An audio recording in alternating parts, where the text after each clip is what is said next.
The problem was clear.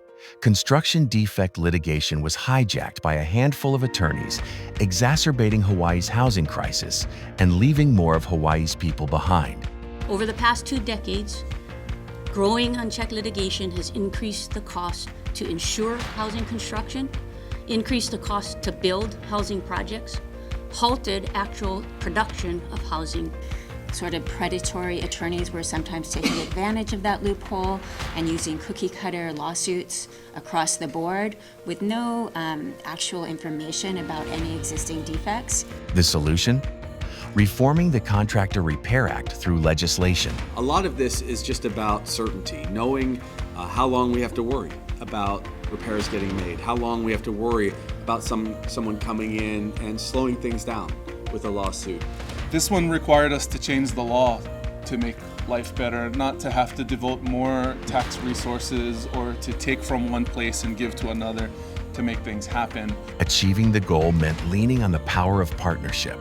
So thank you to the Carpenters leadership, been extraordinary.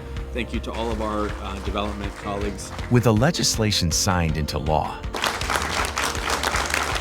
homebuilders and homeowners have more clarity.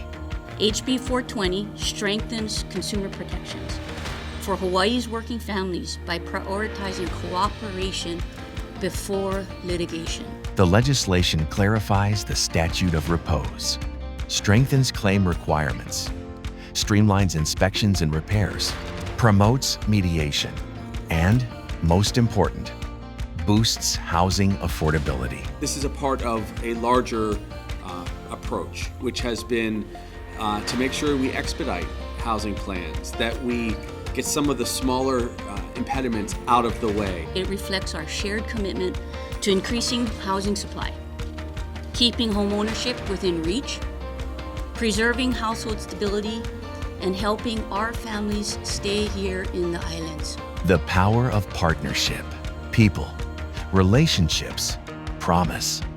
We are Pacific Resource Partnership.